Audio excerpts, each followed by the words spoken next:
वैशाली से आपको बड़ी खबर बताते हैं। आर्मी जवान और उसके पिता की हत्या का मामला सामने आया। हत्या के बाद का एक्सक्लूसिव वीडियो भी सामने आया है। आरोपी पिता पुत्र ने मिलकर गोली मारी थी। वारदात में कई और लोग भी शामिल थे। बाइक से आर्मी जवान को ले जाते दिखे लोग। जवान के पिता जमीन पर गिरे हुए दिख रहे हैं। तो इस वक्त की बड़ी खबर आपको वैशाली से बता रहे हैं, जहां आरोपी पिता पुत्र ने मिलकर गोली मारी। खबर है हत्या के बाद एक्सक्लूसिव वीडियो भी सामने आया है। वारदात में कई और लोग भी शामिल हैं, ऐसी जानकारी मिल रही है। बाइक से आर्मी जवान को ले जाते हुए लोग दिखाई दे रहे हैं।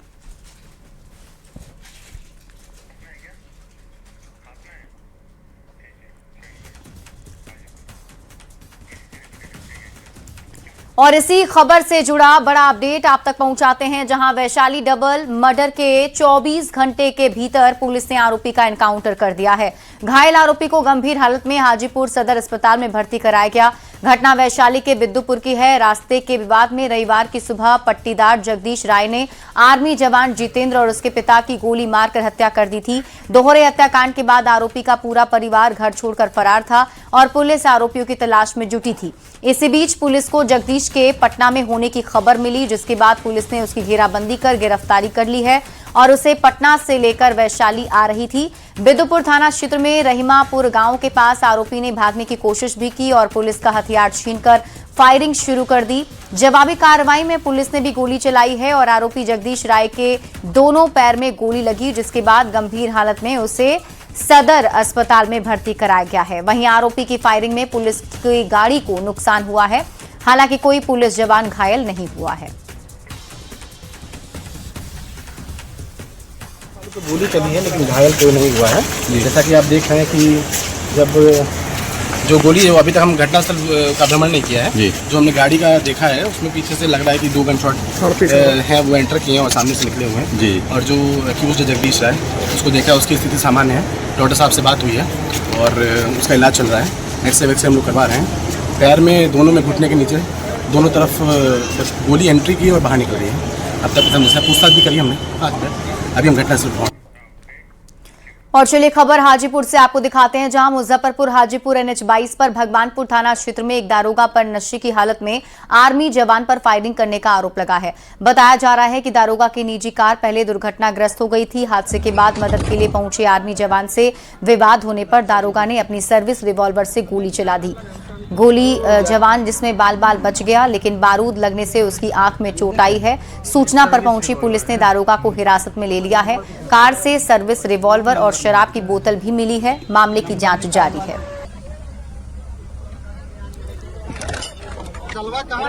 तो ये दोनों पिता पुत्र मिल करके उसके गाड़ी को गड्ढा से बाहर निकाल दिए और इसके बाद बोले कि आप चले जाइए।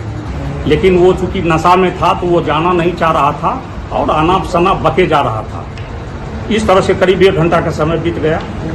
इसी बीच वो व्यक्ति जो है, तो जो गंगा सिंह का लड़का है रजनीश, उसको बाएं हाथ से उसका गर्दन पकड़ लिया और अपना पिस्टल निकाल करके जान मारने की नीयत से उस पर फायर कर दिया। संजोग बस गोली जो है सो बाएं आंख के बगल से गुजरी। वो चले गए हैं इलाज कराने के लिए। उसके बाद जो है सो उस व्यक्ति को और लोगों की मदद से पकड़ा गया और उसका जो है सो पिस्टल छीना गया और थाना को खबर हुई। थाना की टीम यहाँ पर आई। इन लोगों के द्वारा थाना को उसको हैंड ओवर किया गया। अब भागलपुर से बड़ी खबर है, जहां नाथनगर थाना क्षेत्र के शाहपुर काली मंदिर में चोरों ने बड़ी वारदात को अंजाम दिया। चोरों ने मंदिर से करीब 11 किलो वजनी चांदी की मूर्ति चोरी कर ली। घटना की जानकारी मिलते ही पुलिस मौके पर पहुंची और जांच शुरू कर दी। घटनास्थल से साक्ष्य जुटाए जा रहे हैं। आसपास लगे सीसीटीवी कैमरों की फुटेज भी खंगाले जा रहे हैं। और अब बात बिहार की बड़ी खबरों की करते हैं।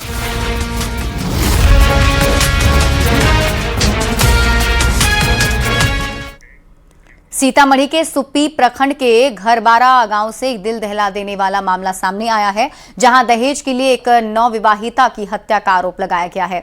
घटना के बाद से सोशल मीडिया पर एक वीडियो तेजी से वायरल हो रहा है, जिसमें मृतका के मायके वाले उसके शव को बाइक पर लादकर सीतामढ़ी सदर अस्पताल ले जाते दिख रहे हैं।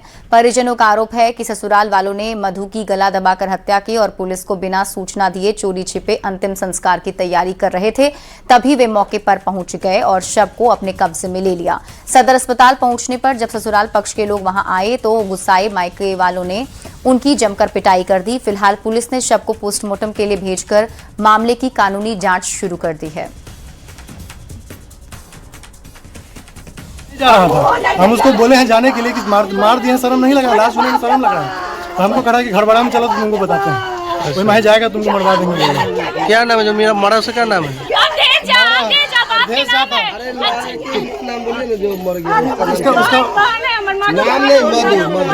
लड़की मरी है, उसका नाम मधु कुमारी है। मधु कुमारी, घर मानी चौक। मधु कुमारी। पति का नाम? पति का नाम चंदन कुमार झा, घरवाड़ा में उसका घर है। इसका ससुर है अवधेश झा, समझे? मारने का कारण? ससुर अवधेश झा, एगो इसका देवर है चंचल कुमार झा, इसका बड़का मामा है, पति का बड़का मामा है से। कितना दहेज मांग रहा था? कितना दहेज मांग रहा था? नहीं, हमसे बुलेट गाड़ी खरीदे हुए मांग रहा था। हम गाड़ी खरीद के रखे हुए हैं, तो हमको कई बार बोल दिया कि गाड़ी दे दो हमको, गाड़ी दे दो हमको। हम बोले कि गाड़ी हम अपने लोन पे लेके खरीदे, आपको दे देंगे, तो हम क्या करेंगे? किस चीज से मारा है? फांसी लगा के मार दिया है। हमारा गाड़ी मांग रहा था, फ्रिज मांग रहा था, फ्रिज और सब चीज दिए, पलंग कुर्सी टेबल, क्या कहते हैं, गद्दा सोफा, उसके बाद सोना सब दिए। कब शादी हुआ था? शादी साल दिसंबर में किए थे।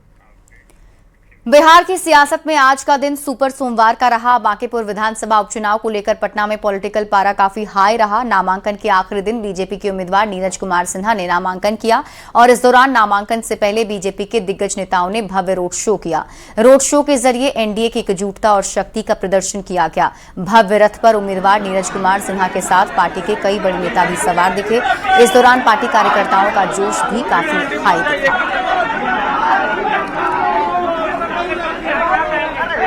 पिछली बार 51,000 वोट से आरजेडी को हराए थे, इस बार 51,000 से बेसी वोट से आरजेडी को हराएंगे।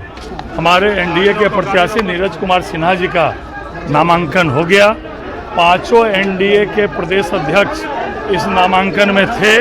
माननीय मुख्यमंत्री सम्राट चौधरी जी, माननीय उप मुख्यमंत्री विजय सिन्हा जी भी आशीर्वाद देने आए थे और नीरज सिन्हा जी की जीत में कहीं संशय नहीं है।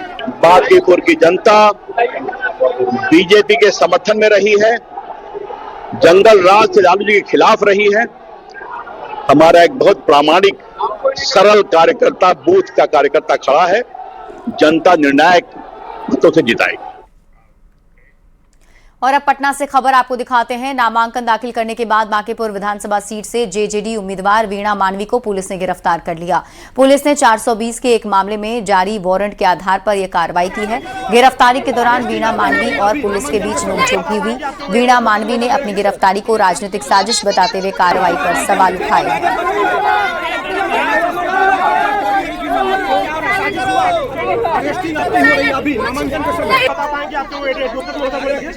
वहीं जनशक्ति जनता दल के राष्ट्रीय अध्यक्ष तेज प्रताप यादव ने वीणा मानवी की गिरफ्तारी का विरोध किया है। तेज प्रताप यादव ने कहा है कि वीणा मानवी को जानबूझकर फंसाया गया है। किया गया है, हमारे कैंडिडेट को जानबूझकर फंसाया गया है और ऐसा कोई मामला नहीं है। और ये आदि आबादी की बात कर रही थी और ये हमारा कैंडिडेट जो वीणा मानवी जी है बहुत अच्छी हैं, इंटरनेशनल भी बहुत अच्छा है और साथ ही साथ सब लोग इनका लोकप्रियता भी है और अपनी पार्टी जेजेडी जनशक्ति जनता दल की कैंडिडेट हुई है। तो षड्यंत्र कर रहे हैं लोग, ये षड्यंत्र ज़्यादा दिन तक टिकने वाला नहीं है। कटिहार से बड़ी खबर मिल रही है। पाकिस्तानी आतंकी गिरोह का लाइनर गिरफ्तार किया गया। संयुक्त कार्रवाई में मोहम्मद अहमद गिरफ्तार हुआ है। कोढ़ा थाना क्षेत्र के मूसापुर से गिरफ्तारी हुई। पाकिस्तानी गैंगस्टर राणा हुनैन उर्फ राणा हुसैन और शहजाद भट्टी से सोशल मीडिया पर संपर्क का आरोप है। व्हाट्सएप, फेसबुक समेत अन्य प्लेटफॉर्म के जरिए संपर्क में रहने का दावा है। भारत विरोधी गतिविधियों के लिए लोगों को जोड़ने का आरोप भी है। केंद्रीय एजेंसियां, राज्य एजेंसियां और कटिहार पुलिस की संयुक्त कार्रवाई, मामले की जांच अभी भी जारी है। न्यूज 18 संवाददाता सुब्रत गुहा अधिक जानकारी के साथ जुड़ गए हैं। सुब्रत, क्या अपडेट? आज को कटिहार कोर्ट में पेश किया गया है और कोर्ट में फिलहाल जो प्रक्रिया वो पूरा किया जा रहा है। लेकिन बड़ी बात है, मोहम्मद अहद के बारे में जो प्रारंभिक जानकारी सामने आया है मोहम्मद अहद जो पाकिस्तानी गैंगस्टर है राना हुनैन और राना हुसैन के लिए लंबे दिनों से काम कर रहा था। पाकिस्तानी गैंगस्टर राना हुनैन के बारे में जो प्रारंभिक जानकारी है, ये शहजाद भट्टी आतंकी नेटवर्क चलाता था और इनका काम था जो भारत में जो भारत विरोधी लोग हैं उसे एकत्रित करना। कहीं ना कहीं इन्हीं के गुर्गे के रूप में मोहम्मद अहद काम कर रहा था। हिमाचल का ये इलाका है और मोहम्मद अहद लगातार जो सोशल मीडिया के प्लेटफॉर्म है, व्हाट्सएप, फेसबुक, इस तरह के माध्यम से इसके गैंगस्टर राना हुनैन के संपर्क में था। ये बातें प्रारंभिक जानकारी में सामने आया है, लेकिन अब तक उनके नेटवर्क में कौन लोग जुड़े थे या किन को जोड़ पाया, इस बारे में बड़े एजेंसी जांच करे, इसीलिए खुलासा नहीं हुआ है। निश्चित तौर पर सीमांचल के ये इलाके से ये एक बड़ी खबर है और पाकिस्तानी जो नेटवर्क है किस तरह भारतीय जो सुरक्षा व्यवस्था को पर हावी होने के लिए स्थानीय गुर्गे के इस्तेमाल करते हैं, कहीं ना कहीं फिर एक बार इसका खुलासा होता दिख रहा है। ठीक है सुब्रत, आप इस खबर पर नजर बनाकर रखिए। शुक्रिया इस अपडेट के लिए। नालंदा के हिलसा से बड़ी खबर है, जहां एक मालगाड़ी अचानक बेपटरी हो गई। घटना फतुहा इस्लामपुर रेलखंड की है।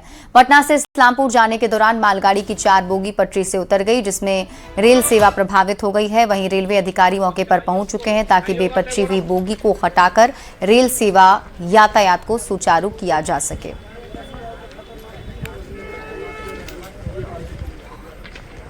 है जांच करने पर पता चलेगा कि क्या हुआ इसमें। अभी तो पूरा इसका तहकीकात होने पर पता चलेगा। 4 बोगी, चारों चक्का मैंने पूरा चक्का 4 बोगी का गिरा हुआ चित्रा गया है। और अब बात देश विदेश की खबरों की करते हैं।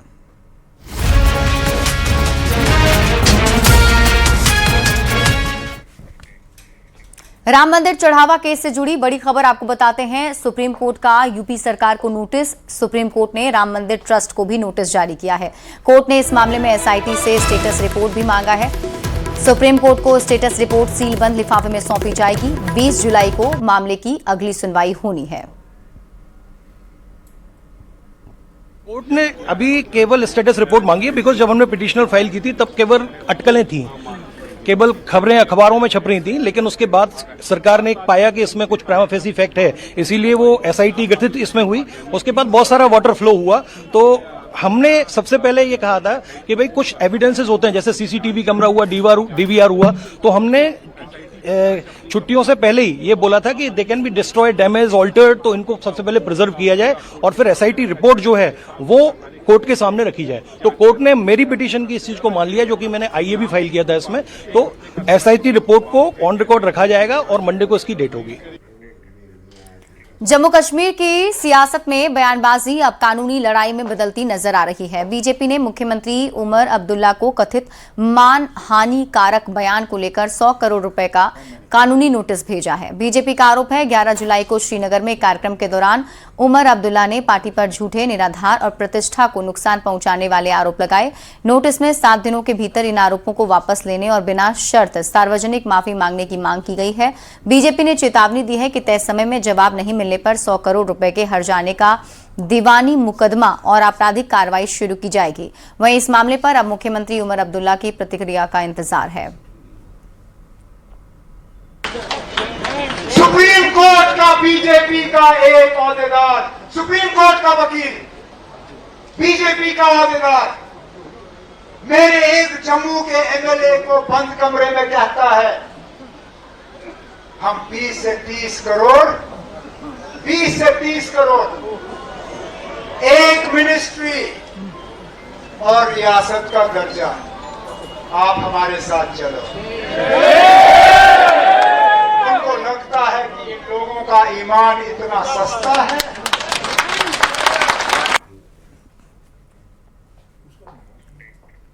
अरुणाचल प्रदेश में लगातार बारिश के कारण कुमेई नदी खतरे के निशान से ऊपर बह रही है, जिससे सीमावर्ती शहर पारसी पार्लो सर्कल जलमग्न है।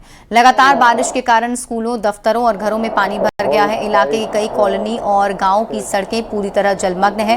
भूस्खलन और कटाव ने सड़कों को बुरी तरह नुकसान पहुंचाया है। ताजा बाढ़ और भूस्खलन से सड़कें बंद हो गई हैं, पुल बह गए हैं और कई इलाकों में जनजीवन पूरी तरह अस्त व्यस्त है। राज्य आपातकालीन संचालन संचालन केंद्र ने जानकारी दी कि बाढ़ में अब तक 7 लोगों की मौत हो चुकी है, जबकि 29 लोग घायल हैं। राज्य के 26 जिलों के 425 गांव में बाढ़ से कुल 97,182 लोग प्रभावित हुए हैं। अब बात उत्तराखंड की करें तो उत्तरकाशी के भटवाड़ी ब्लॉक के पापड़ गदेरे से अचानक आए सैलाब की तस्वीरें सामने आई। देखते ही देखते पानी का बहाव तेज हो गया और उसके साथ भारी मात्रा में बोल्डर और मलबा भी बहने लगा। अचानक बदले इस मंजर को देखकर आसपास मौजूद लोगों में कुछ देर के लिए दहशत का माहौल बन गया। हालांकि फिलहाल किसी प्रकार के जान माल के नुकसान की सूचना नहीं है। बागेश्वर के कपकोट में लगातार बारिश के बाद NH 109 पर अंशो गांव के पास गदेरा उफान पर आ गया है, जिससे बाद पूरे हाईवे पर तेज पानी बहने लगा, जिसकी वजह से ट्रैफिक कई घंटों तक रोकना भी पड़ा और हाईवे पर पानी के तेज बहाव की वजह से दोनों ओर गाड़ियों की लंबी लाइन लग गई। हालांकि जलस्तर कम होने के बाद यातायात को धीरे धीरे बहाल किया गया। बारिश में नदी के जलस्तर लगातार बढ़ते जा रहे हैं। वहीं अल्मोड़ा हल्द्वानी हाईवे पर लैंडस्लाइड भी हुआ है। मलबा गिरने से यातायात लगभग 2 घंटे तक बाधित रहा। मार्ग बंद होने के कारण दोनों ओर वाहनों की लंबी कतारें भी लग गई, जिससे सैकड़ों यात्री जाम में फंस गए। जेसीबी की मदद से मलबा हटाने के बाद यातायात को दोबारा सुचारू किया गया। हिमाचल प्रदेश में भी लगातार बारिश हो रही है, जो अब लोगों के लिए बड़ी परेशानी बनती जा रही है। किन्नौर जिले में भारी भूस्खलन हुआ है, जहां पहाड़ी से बड़े पत्थर और मलबा राष्ट्रीय राजमार्ग 5 पर आ गिरा। घटना के बाद हाईवे पूरी तरह बंद हो गया है। बड़ी खबर आपको मिडिल ईस्ट युद्ध से जुड़ी हुई बताते हैं। हॉर्मुज के पास अमेरिका का हमला देखने को मिला है। हॉर्मुज में अमेरिकी सेना ने मिसाइलें दागी हैं। अमेरिका का पहली बार समुद्री ड्रोन का इस्तेमाल हुआ है। हॉर्मुज के पास अमेरिकी सेना की एयर स्ट्राइक हुई है। IRGC की बोट, मिसाइल और एयर डिफेंस सिस्टम पर ताबड़तोड़ हमले किए गए हैं। ओमान के पास जहाज पर हमला हुआ है। हमले में एक भारतीय भी लापता बताया जा रहा है। GFS गैलेक्सी जहाज पर हुए हमले में 11 भारतीय सवार थे। 10 को सुरक्षित बचा लिया गया, जबकि एक भारतीय इंजीनियर अब भी लापता है। भारत ने हमले की निंदा करते हुए नागरिक जहाजों पर हमले तुरंत रोकने की अपील की। साथ ही भारतीय इंजीनियर के परिवार ने मदद मांगी है। हॉर्मुज स्ट्रेट को लेकर अमेरिका भी बड़ा बयान सामने आया। अमेरिका ने कहा कि हॉर्मुज स्ट्रेट पर ईरान का कब्जा नहीं है। हॉर्मुज स्ट्रेट से जहाज आ जा सकते हैं। तो हॉर्मुज स्ट्रेट को लेकर अमेरिका की तरफ से बड़ा बयान दिया गया है, जिसमें अमेरिका ने कहा कि हॉर्मुज स्ट्रेट ईरान के कब्जे में नहीं है और वहां से जहाज आ जा सकते हैं। कोई पाबंदी वहां नहीं होनी चाहिए।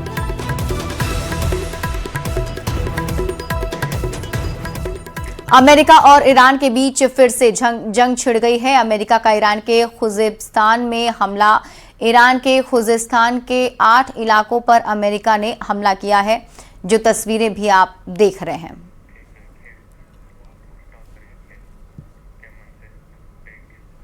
और अब आपको खेल की खबरें दिखाते हैं।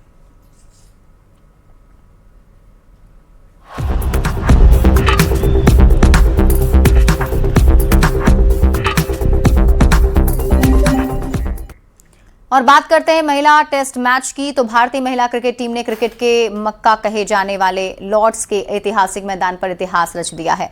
लॉर्ड्स में खेले गए पहले महिला टेस्ट मैच में भारतीय महिला टीम ने मेजबान इंग्लैंड को 270 रनों के अंतर से करारी शिकस्त दी और इस जीत के साथ ही पना नाम इतिहास के पन्नों में हमेशा के लिए अपना अमर कर लिया।